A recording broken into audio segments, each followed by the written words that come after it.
Good evening friends, আমি স্বাগতা। আপনারা দেখছেন আমার ইউটিউব চ্যানেল স্বাগতা সাক্ষী মাই প্যাশন। কেমন আছেন সে আর জিজ্ঞেস করছি না। এই 42 ডিগ্রি 43 ডিগ্রিতে হাঁসফাঁস করা জীবন কাটাচ্ছি আমরা সবাই। তো এই গরমের এই বিভৎস সময় হঠাৎ করে মনটা যদি একদম ঠান্ডা পরিবেশে ভাসতে থাকে কল্পনায়, তাহলে কিরকম হয়? হ্যাঁ, ঠিক ধরেছেন। আমি আজকে যে ব্লগটা নিয়ে আপনাদের সামনে এসেছি সেটি আমি এই এপ্রিল মাসের শুরুতে দার্জিলিং, সিটং, তাগদা, তিনচুলে সব ঘুরতে গিয়েছিলাম। আমার আগের ব্লগগুলোতে আপনারা দেখেছেন তার সব বর্ণনা ভিডিওগুলো। সেখানে আমি দার্জিলিংয়ের এবং তার আশপাশের কয়েকটা ছোট ছোট স্পটের, টুরিস্ট স্পটের ভিডিও আমি পোস্ট করিনি। সেইটা আজকে আমি সেই ছোট ছোট কতগুলো জায়গা কীরকম দেখলাম, কতটা সুন্দর, সেগুলো সবই যে নতুন কিছু তা নয়। আপনারা যারা মোটামুটি এই নানা রকম ইউটিউব চ্যানেলে নানা রকম ব্লগ দেখেন কিংবা বেড়াতে যান, তারা সবাই মনে হয় সেই জায়গাগুলো দেখেছেন, ঘুরেছেন। তবু আমি ঘুরে এলাম খুব আনন্দ করে, তাই খুশি মনে আপনাদের সঙ্গে আমার সেই আনন্দটা শেয়ার করছি। তো চলুন শুরু করা যাক আজকের ভিডিও। এই হলো দার্জিলিংয়ের চৌরাস্তা ম্যাল, আর ওই সবুজ হোটেলটি হলো হোটেল শ্যালে, ব্রিটিশ আমলের হোটেল। এই চৌরাস্তা ম্যালকে সবাই বলে হার্ট অফ দার্জিলিং। সত্যি তাই। এখানে এসে সারাদিন এখানকার যে বেঞ্চগুলো আছে সেখানে বসে থাকলেও একটু বোর হবেন না। এত সুন্দরভাবে সময় কেটে যায় কি বলবো, খুব সুন্দর জায়গা।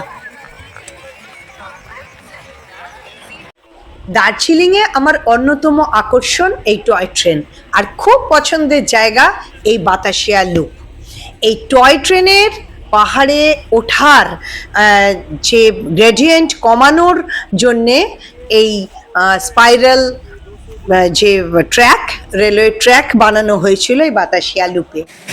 1919 সালে এই দার্জিলিং হিমালয়ান রেলওয়ে স্টার্ট হয়, এখনও তা চলছে, এনজেপি টু দার্জিলিং। এছাড়া দার্জিলিং টু ঘুম জয় রাইডেরও ব্যবস্থা রয়েছে। যারা জয় রাইড করতে ট্রেনে করে এই বাতাসিয়া লুপে আসেন তাদের জন্য এখানে কোনো টিকিট লাগবে না, কিন্তু যারা এমনি বাতাসিয়া লুপ দেখতে আসেন তাদের জন্য পার হেড 50 টাকা করে টিকিট লাগবে। খুব সুন্দর জায়গা এই বাতাসিয়া লুপ, কখনো আসতে ভুলবেন না যেন। দার্জিলিং থেকে মিরিক যাওয়ার পথে চোখে পড়ল এই সুন্দর গোপালধারা টি গার্ডেন। কি সুন্দর গোল গোল ছোট ছোট পাহাড়ের উপর চা বাগান, সেই কারণে এই জায়গাটিরই নাম গোল পাহাড়। এই চা বাগানের ভেতরে আমরা গেলাম, ওখানে গিয়ে ছবি তুললাম, তারপরে সুন্দর চা বিক্রি হচ্ছে, চা কিনে খেলাম, খুব ভালো লাগলো। এখন আমরা চলে এসেছি দার্জিলিং থেকে প্রায় 42 কিলোমিটার দূরে এই মিরিক লেক দেখতে। লেকটি 1.25 কিলোমিটার লম্বা। লেকটির এক পাড়ে রয়েছে সুন্দর সাজানো গোছানো একটি পার্ক। এই পার্কের প্রবেশ মূল্য 20 রুপিস। আর এই লেকটি কিন্তু আরেকটি নাম আছে, সুমেন্দু লেক। এই মিরিক লেক 1979-এর এপ্রিল মাসে ইনোগুরেশন হয়। এই লেকে বোটিংয়ের সুবিধা রয়েছে। এই যে লাল হলুদ ব্রিজটা দেখছেন, এইটা পার হয়ে গিয়ে ওই পাড়েও, লেকের ওই পাড়েও যাওয়া যায়। লেকের ওই পাড়ে আবার হর্স রাইডিংয়েরও ব্যবস্থা আছে। সুন্দর পাইন গাছ দিয়ে ঘেরা লেকটা ভারী চমৎকার। মিরিক থেকে দার্জিলিং যাওয়ার পথে সীমানা পেরিয়ে লেপচা জগতের ঠিক আগে আমরা একটা সুন্দর জায়গায় চলে এলাম। জায়গাটার নাম হলো জোরপোখরি। এখানে প্রথমেই আমরা দেখছি খুব সুন্দর একটা ছোট্ট পোখরি, পুকুর, লেক রয়েছে, খুব ছোট জলাশয়। তার মধ্যে একটা সুন্দর বেশ বড় সাপের স্ট্যাচু রয়েছে। আর অনেক মাছ রয়েছে এই জলাশয়। এই যে আমাদের ড্রাইভার নাসির, ও মাছকে মুড়ি খাওয়াচ্ছে। অনেকেই এখানে মুড়ি খাওয়ায়। মোস্টলি এখানে গোল্ডেন ফিশ রয়েছে।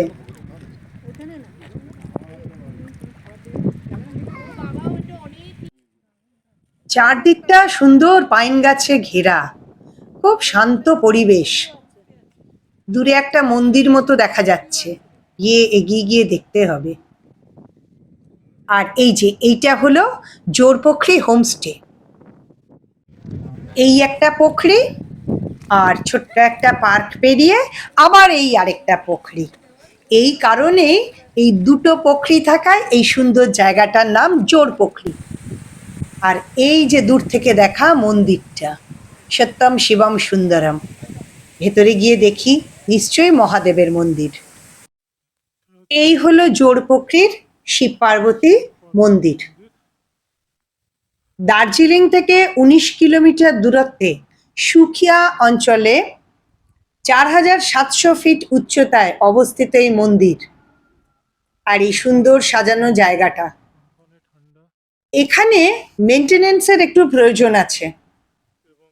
আর যদিও প্রবেশ মূল্য মাত্র ২০ টাকা, আর খুব একটা ট্যুরিস্ট যে এখানে আসে তা নয়, কারণ আমরা দেখলাম আমরাই এসেছি আর আরেকটা গ্রুপ এসেছে। মনে হয় সকলের কাছে ঠিক মতো ইনফরমেশনই নেই যে এত সুন্দর একটা জায়গা এখানে রয়েছে। আমাদের তো এসে খুবই ভালো লাগলো। খুব হাওয়া দিচ্ছে, ঠান্ডাও আছে, মনটা ভালো হয়ে গেল। আমার পক্ষে যতটা সম্ভব আমি এই সুন্দর জায়গাটাকে ক্যামেরাবন্দি করলাম। আপনারা আসুন, আশা করি আপনাদেরও খুব ভালো লাগবে জায়গাটা। আচ্ছা, এখানে প্রথম পুকুরিটার কাছে টয়লেটেরও ব্যবস্থা আছে। আর গেটের বাইরে দেখলাম অনেকগুলোই দোকান রয়েছে, কিন্তু ট্যুরিস্টের অভাবে, মেনটেনেন্সের অভাবে সবই আজ বন্ধ। কেমন লাগলো আজকের বেড়ানো? এই ছোট ছোট জায়গাগুলো বেশ সুন্দর না? এবারে চলুন আপনাদের সঙ্গে এবার আলাপ করিয়ে দিই আমাদের এই ৭-৮ দিনের ট্যুরের সারথির সাথে। খুব ভালো ছেলে আমাদের গাড়ির এই ড্রাইভার, ওর সঙ্গে আলাপ করিয়ে দিই। আমরা নেক্সট টাইম ট্যুর অপারেটরের সাথে ৮ দিনের ট্যুর করলাম। দার্জিলিং, সিটং, তিনচুলে, কাকড়া। আজকে ফেরার সময় কার্শিয়াং হয়ে যাচ্ছি। এখন কার্শিয়াংয়ের চিল্লি গার্ডেনের সামনে আমরা দাঁড়িয়ে আছি। এইবার কথা হচ্ছে, এই ৭ দিন আমাদের সঙ্গে সারাক্ষণ যে ছিল, আমাদের গাড়িতে করে ঘুরিয়েছে। নাম কি বলুন? नसीब। नसीब। नसीब बहुत अच्छा लड़का है, वो इतना अच्छा से अपनापन उसका बहुत है, और इतना अच्छा से हम लोग को घुमाया सब कुछ। और गाड़ी भी बहुत अच्छे চালাতে है, ও খুব ভালো গাড়ি চালায় এবং খুব ভালো ব্যবহার, পোলাইট আর হাসি খুশি। খুবই ভালো। আমাদের মানে মনে হয়নি কোনো অন্য কারোর সঙ্গে আমরা চলছি। ও ৭ দিন ছিল আমাদের সাথে। नसीब बताओ कैसे लगा हम लोग के साथ, हम लोग को घुमा के? एकदम बढ़िया मैम, एकदम बढ़िया, अच्छा लगा। एकदम 7 दिन एकदम बढ़िया से। আচ্ছা আচ্ছা, আপনারা পার্সোনালি যদি নেসোনের সঙ্গে আসেন তাহলে তো ওকে পেতেই পারেন যদি আপনারা লাকি হন। তো বন্ধুরা, আজকের মতো এই ব্লগটা আমি এখানেই শেষ করছি। এই ভিডিওটা যদি আপনাদের ভালো লাগে তাহলে প্রত্যেকবারের মতো ওই একই কথা বলছি, লাইক, কমেন্ট, শেয়ার, এবং যারা যারা এখনো আমার এই চ্যানেলটিকে সাবস্ক্রাইব করেননি, তো প্লিজ প্লিজ প্লিজ একটু সাবস্ক্রাইব করে দিন। অ্যাকচুয়ালি আমি এর আগেও বলেছি, অত ভালো ব্লগ আমি বানাতে পারি না। আমি খুব মানে নিজের শখের থেকে এই ইউটিউব চ্যানেল স্টার্ট করে বেড়ানোর ভিডিও, সব বেড়ানোর আনন্দ আপনাদের সঙ্গে শেয়ার করে নিতে চাই, তাই এই ব্লগগুলো বানাই। আপনাদের ভালো লাগলে আমার খুব ভালো লাগবে। আপনারা প্লিজ আমার চ্যানেলটাকে সাবস্ক্রাইব করে আমাকে একটু সাপোর্ট করুন। সবাই ভালো থাকুন, সুস্থ থাকুন, খুশি থাকুন। টাটা।